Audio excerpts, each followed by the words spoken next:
Governor Cuomo announced today that every SUNY school has adopted his office's sweeping policy on sexual assault.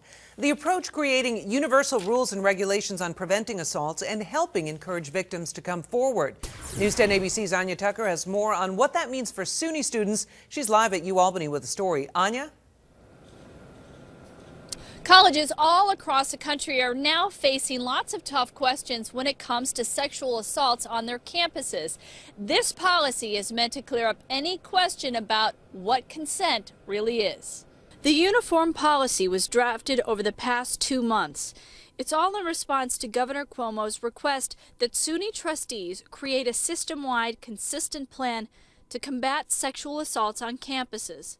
The key points include a uniform definition of consent, mainly that silence or a lack of resistance cannot be interpreted as consent. There's also protections for those who fear coming forward, like an amnesty policy for drug and alcohol violations for students reporting sexual assault.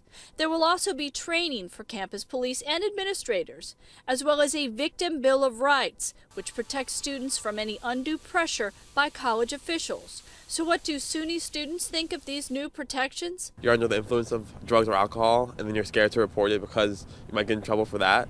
Like, now you can report it because you're not going to get in trouble for that. Alison Tan and Yuko Nakahara both told me that a friend of theirs had recently been assaulted at a Halloween party. She didn't say anything.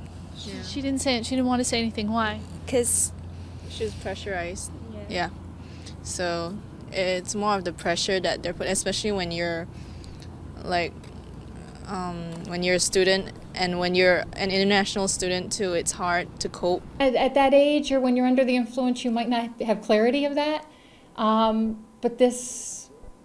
Now having that policy out there, it's on the table and it's open, and so it's saying we want to hear from you. So I think from the administration side now, it's a beautiful way to say to somebody, please don't hesitate coming forth and tell us. That policy begins today. Incoming students will receive the policy when they come in each year, as well as transfer students. Live on the campus of UAlbany, Anya Tucker, News 10 ABC.